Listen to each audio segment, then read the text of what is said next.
Please, I need to feel the sunset just once more. Dad, the nurse said you shouldn't be moved. This porch was your mother's favorite place. She'd want me to be there. I know. I just can't watch you.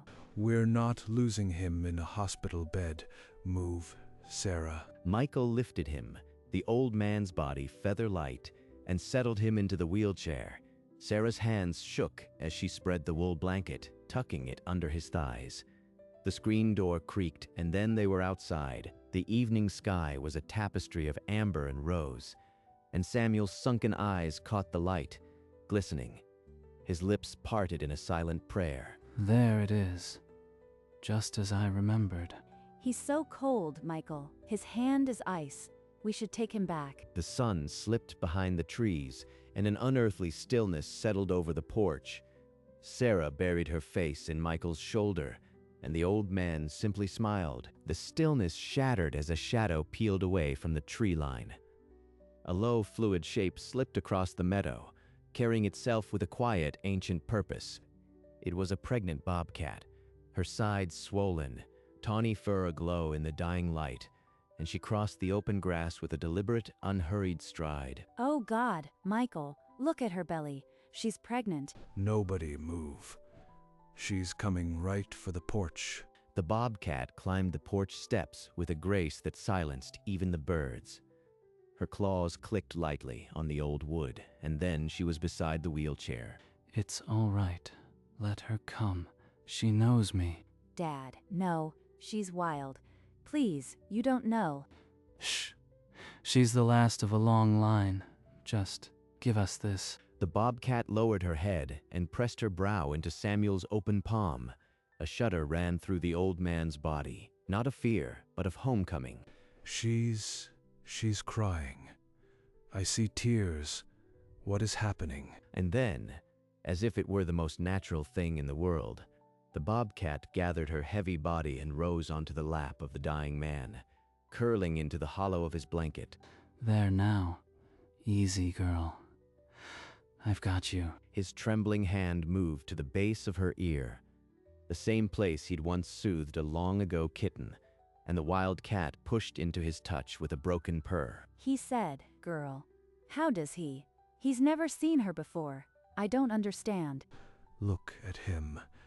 He's crying, and she's holding still, like she's been his all along. Samuel bent his head, lips barely moving.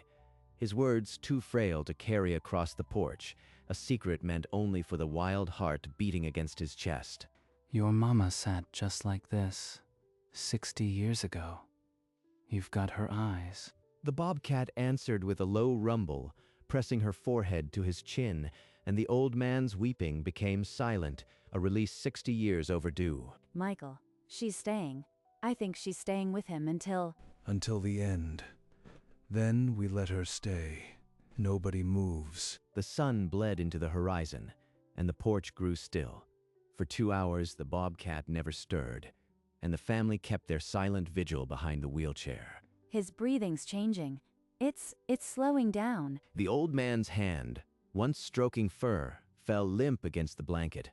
The bobcat's amber eyes fixed on his face as a rattle escaped his lips. Mem home now, mem home. And with that, his chest stilled. The silence that followed was absolute, broken only by a single, low whimper from the creature in his lap. Daddy, no, please don't leave.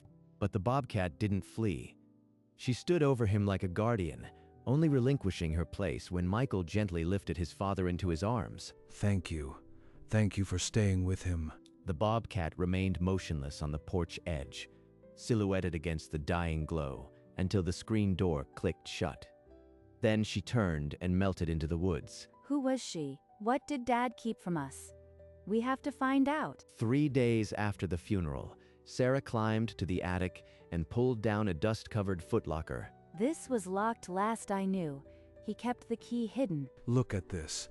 A purple heart, dog tags, and a photo. The photograph showed a young Samuel in army uniform, grinning beside a German shepherd, a dog handler patch on his sleeve. He never talked about the war. Not once. But he was a dog handler. Maybe that's why he was so calm with animals. It explains something, but not enough. This is just the start. There's got to be more in this box. They dug deeper, finding more medals, a faded letter, and a small notebook filled with cramped handwriting. This notebook is coded. Dates and names I don't recognize. What was he hiding? But the notebook held only lists of war dogs and their fates. The real secret remained locked away. Later that day, Sarah discovered a worn leather album tucked behind a loose board in the attic wall. I can't believe we missed this. It was hidden like a treasure. The album pages were brittle, filled with photographs of a younger Samuel and his wife tending foxes, owls, and raccoons. He ran a whole rehab. Mom never said a word about this either. Then they turned a page, and the room fell silent. Taped to the page was a color photograph, dated 1958. Samuel, smiling, with a tiny bobcat draped over his shoulder, its spotted fur blending into his flannel. That's the same pattern as the one on the porch. Look at the ear notches. He raised a bobcat kitten 60 years ago. That's what he meant by your mama sat just like this. This is no coincidence. She's got to be a descendant. But the album offered no lineage chart, no names for the kittens. They had a beginning, not the whole story. They carried the footlocker downstairs and spread its contents across the kitchen table, the morning sun catching the dust and secrets alike. Listen to this. October 1962, released Molly and her 2 kits near the Eastern Creek. She returned 3 days later for food. He named her. He kept feeding them even after release. That's not rehabilitation. That's family. The journal spanned 40 years, each page a record of lives saved and released onto this very land. Look at the dates. 1962, 68, 74. The females keep coming back to the property to den. It's a pattern. A 1983 entry mentions Sophie, a bobcat with Molly's white ear tip, who had brought her own kitten to the porch. He never told us because he thought we wouldn't understand. Or maybe he just wanted them wild. But if they're still coming, then the one on the porch wasn't just a stray. She was coming home. We need to find out if any descendant is still here. We can set up cameras. The proof wouldn't come from pages. It would come from the shadows of the tree line, where the past was still breathing. Christopher rose at dawn, strapping 3 trail cameras to oaks along the creek bed, where his grandfather had tracked Molly's kits. If she's denning anywhere, one of these will catch her. 2 nights passed. The cameras caught deer and a raccoon, but no bobcat. Nothing. Not even a paw print. Am I chasing a ghost? On the 3rd morning, he pulled the SD card. A pregnant female, mid-stride at 2:47 a.m., glowed in infrared. Look, full belly, just like the one on the porch. She's still here. Is it her?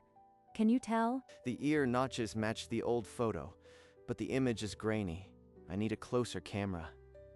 But a single blurry image wasn't proof of lineage.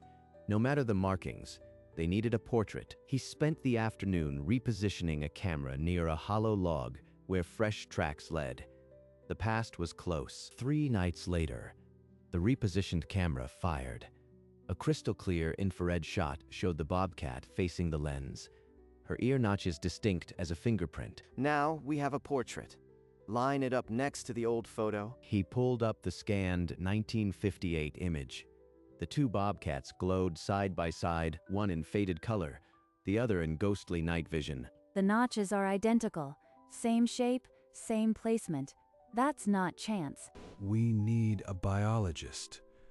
Someone who's spent a life studying wild cats. Within an hour, a conservation biologist joined them on a video call, his face framed by the same evidence they'd gathered. The expert studied the images for a long moment. He said that in 3 decades of fieldwork, he'd watched bobcat territories pass through generations, and these markings pointed to a direct lineage. So she could be Molly's great-great-granddaughter? Is that what you are saying? The biologist nodded slowly. It's more than probable, he said, but without written records from Samuel, you have a scientific possibility, not a proven fact. The call ended, leaving them with a near certainty that their father's own hand could turn into proof. If only they could find it. In his grandfather's study, Christopher's thumb caught a hidden latch. A slim drawer slid open, revealing a leather journal. He turned fragile pages until he found a meticulously drawn chart with names and dates stretching across 4 generations. Molly, Sophie, Willow, Luna, and now a female pregnant this spring. He tracked every one. At the bottom, in faint pencil, "She'll come to the porch when it's time. They always do." He found Sarah in the kitchen and laid the open journal before her. She covered her mouth. Oh, Dad. You knew she'd come. You were waiting for her. Her finger traced the names of every bobcat her father had raised, from Molly to the one she had watched die in his lap. He knew all along. This wasn't an accident. It was a reunion planned across 60 years. The proof was no longer in science alone. It was in ink, in a father's secret hope, now revealed. But a deeper question now hung in the air. What did Samuel want them to do with this land, this legacy? That evening, the 3 of them gathered in the living room, the journal open on the coffee table, a single lamp burning. Here, in March 2021. I think she'll come to say goodbye, like her mother did for my wife. He knew. For 2 years, he watched her on the trail cams, just waiting for his time to come. Christopher's gaze drifted to a framed photo on the mantel. Samuel holding a bobcat draped over his shoulder like a favorite scarf. He kept this secret because he knew we'd try to fence it in or sell it. But he also knew we'd find the truth if we deserved it. We have to protect this land. Protect it how? You mean like a sanctuary? He was so private, but so full of love. If we do this, we do it for him. The idea hung in the air, a sanctuary on the land, a promise to the bobcats and to Samuel. Christopher closed the journal, his jaw set.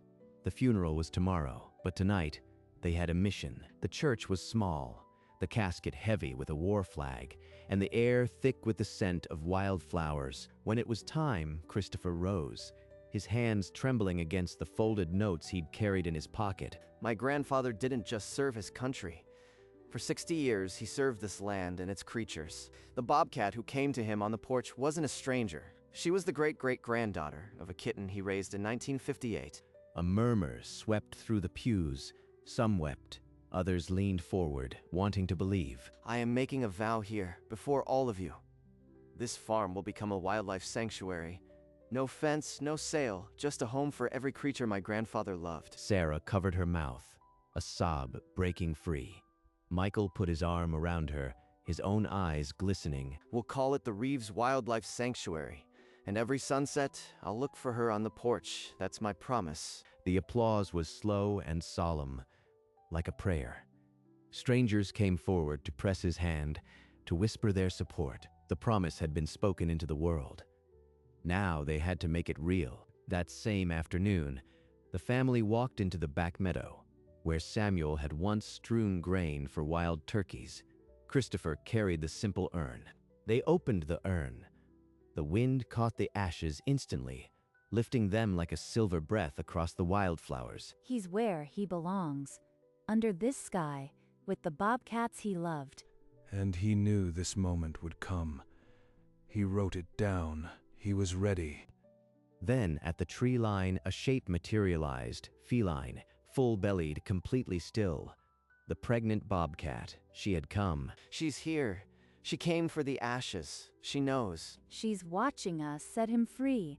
Oh, Dad. For a long moment, the bobcat and the family faced each other across the wild grass, the ashes still drifting, a silent covenant. I'll make sure this home stays safe forever. I swear it. The bobcat blinked once, then turned and melted back into the trees, leaving only a paw print in the soft earth. A few mornings later, Christopher noticed the bobcat hadn't returned to the deep woods. She lingered near the old shed, watchful and deliberate. She's denning right here. Something's changed. He approached quietly, and through a gap in the rotting planks, he saw her curled in the shadows. 3 tiny kittens, eyes still closed, nursed at her belly. Their spotted coats were a perfect echo of the old photograph. Oh, look at you. You made it. You kept the line alive. He backed away, careful not to startle, and returned with a shallow bowl of water and a bit of raw rabbit. I won't touch them, but you won't go hungry either. Not on my watch. Day after day, he replenished the offering, always at a distance, never encroaching. The bobcat watched him, wary but patient. Grandpa did this for 60 years. It's my turn. And each evening, when the sun dipped low, he'd sit on the porch and watch the shed, a quiet guardian, his smile carrying the weight of a promise kept. Christopher spent nights at the kitchen table, a laptop open, a stack of legal printouts beside him. I need to register a family farm as a nonprofit sanctuary. How do I start? The lawyer's voice was measured. There would be inspections, zoning forms, a conservation easement, fees that Christopher didn't have. Fees I can save. Inspections I'll pass. I am not backing down now. He filled out the forms in longhand, each blank a promise. No hunting, no new construction, habitat protection in perpetuity. Where the form asked for the sanctuary's purpose, he wrote in careful script, to honor Samuel Reeves and the wild lives he protected. Sarah, I might have to refinance the house. Are you okay with that? Dad would want us to keep the land wild. We'll figure out the money. He sealed the envelope with a quiet prayer, as if his grandfather's hands were guiding his own. The application was in the mail. The wait began. The approval letter arrived on a Tuesday, stamped in green ink. Reeves Wildlife Sanctuary, registered. Christopher held it with trembling hands. It's official. The land is protected forever. By noon, the sign was planted at the gravel entrance, its letters facing the road like an open hand. This is for you, Grandpa. Every creature on this land is safe now. That evening, as the sun melted into orange and lavender, the family sat on the porch, waiting. Look, she's coming. And she brought them. The bobcat mother emerged from the trees, 3 spotted kittens tumbling behind her, and without hesitation, she led them onto the porch. It's just like that day, but now we know. He's still here. Welcome home. This is yours now, forever. And in the amber glow, 5 feline shadows stretched across the old wood, 5 heartbeats where there had once been one. The family retreated to the porch swing, leaving the old planks open for the wild visitors. But Christopher rose slowly, drawn by a force older than memory, and stepped toward the bobcat. Chris, be careful. She's a wild mother. It's okay. She knows. Just like she knew with Grandpa. He settled onto the bottom step, a respectful distance away, and let the moment unfold. One of the kittens, bolder than the rest, tumbled over his boot with a tiny pounce, and Christopher laughed through tears. Dad would be so proud. Look at them. They're not afraid anymore. He's still here. In every heartbeat on this porch. Then this is home now. For all of them. The mother bobcat blinked her amber eyes and rested her chin on her paws. And for the first time, her purr rumbled across the porch. Within a week, the story had rippled through every newsroom in the state. A news van pulled up the gravel drive as the kittens wrestled on the porch. We're not here to cage anything, just to promise that this land will stay wild forever. Volunteers arrived by the dozen, retired builders, college students, a local scout troop, all wanting to help. They built nest boxes and clearings, planted native grasses, and painted a small information sign that told Samuel's story. My grandfather knew that land isn't owned, it's borrowed, and we pay rent with care. The evening news ran the segment with images of the purring bobcat and Samuel's wrinkled hand. Donations poured into the sanctuary fund. Look at what he started. 100 years old, and he's still changing the world. Christopher spent nights writing a long-postponed grant, his desk littered with maps and glossy photos of the bobcat lineage. He wrote a love story in fur and paw prints. The least I can do is keep the pages open. And each sunset, no matter how busy the day, the porch filled with the quiet rhythm of wild paws and the echo of an old man's promise. A year passed in the rhythm of seasons. The bobcat kittens grew sleek and watchful, and in the old shed, a new litter was born. And now, there are 5. The line is unbroken. He'd completed a wildlife educator certification, And soon, a yellow school bus stopped at the sanctuary sign. This is where my grandfather sat, and that's where the Bobcat came to say goodbye. Now you are part of the story too. The children gasped as the Bobcat mother appeared at the tree line, her new kits tumbling behind her. A small girl whispered, "She's real." 4 generations, and she trusted him to the end. Now, we carry that trust. The community had adopted the sanctuary.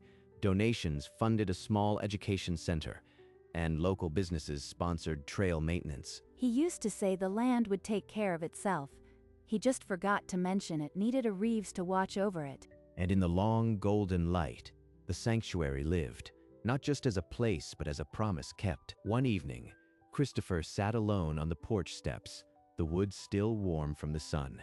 The Bobcat emerged from the tree line, her movements slow and knowing, and crossed the meadow. She stopped a few feet away, amber eyes meeting Christopher's, then lowered herself to the grass. He reached out his hand, and she allowed it, pressing her brow into his palm like a long-delayed hello. You are home, Grandpa, always. A purr rumbled through the quiet, and the sky deepened to violet. He didn't move until the first star appeared, the sanctuary sign a dark silhouette against the last light, and in that stillness the promise felt as old and as new as the land itself. He whispered, not to the Bobcat, but to the evening, "We kept it. We kept it all." The Bobcat stretched and walked slowly back toward the woods, leaving a single paw print in the dewy grass. The camera pulls back, and the farm reveals itself in the final light. 100 years, 1,000 sunsets, but only one last goodbye that became a new beginning. The land holds its secrets in the roots of oaks and the memory of wild paws. And sometimes, when the golden hour touches the porch just so, you can still see the old man smiling. For the wild heart never really leaves the land it loves. It just changes shape from old hands to new paws, from a whispered goodbye to a purr in the twilight. And so it goes. On this borrowed land, under this borrowed sun.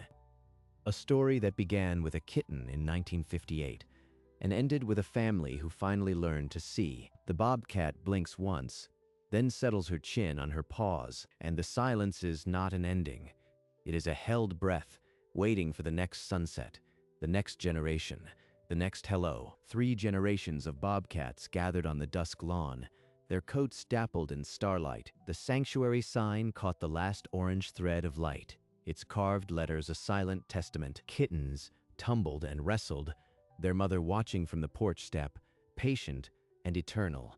Above, the first stars blinked into existence, as if the sky itself was keeping count. A breath of wind carried the scent of wildflowers, and the land seemed to exhale. And so, the land that held his ashes now cradles new paws, and every sunset is a whispered hello from the past. The Bobcat mother lifted her head, her amber eyes catching the starlight like old coins, and the promise lived on, not a memory, but a breathing heartbeat in the twilight. The camera lifts, and the sanctuary becomes a silhouette under endless stars, and somewhere in the quiet, a Bobcat blinks, and the world holds its breath,